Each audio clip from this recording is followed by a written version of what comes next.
Assalamualaikum. Dalam orasinya, masyarakat meminta agar pemerintah daerah, DPRD, dan aparat dapat mengusut tuntas pihak yang bertanggung jawab akibat ambruknya jembatan air Lawai yang menjadi akses roda perekonomian masyarakat Kabupaten Lahat. Selain itu, massa juga meminta agar angkutan batu bara tidak melintasi jalan umum sesuai dengan Undang-Undang Nomor 2 Tahun 2022 dan Peraturan Gubernur Sumatera Selatan Nomor 74 Tahun 2018. Menurut Koordinator Aksi Miguansah menuturkan, aktivitas pertambangan batu bara di Kabupaten Lahat yang melintasi jalan umum sudah banyak menimbulkan permasalahan. Selain itu, fungsi pengawasan dari pemerintah daerah terhadap izin pertambangan batu bara dianggap tidak berjalan.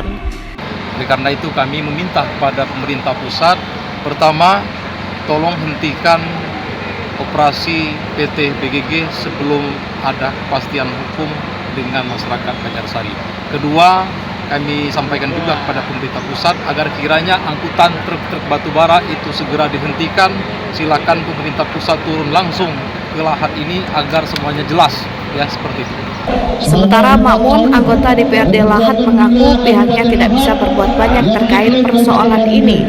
DPRD Lahat tidak bisa mengambil keputusan secara langsungnya terkait tuntutan warga ini.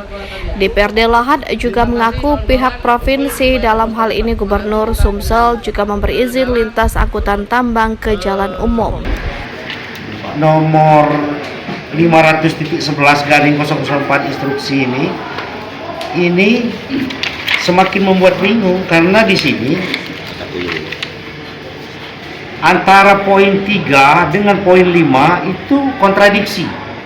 Di poin 3 melarang kendaraan untuk melintasi jalan air Lawar Desa Moralawai, tapi di poin 5 itu diberi dengan waktu 1 Januari 2026.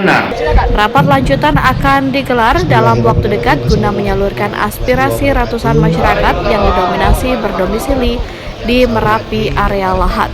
Sejumlah pihak terkait dan berwenang dalam masalah angkutan batubara ini akan dihadirkan dalam rapat yang direncanakan pekan depan. Dari Lahat, Sumatera Selatan, Bala Putra iNews melaporkan.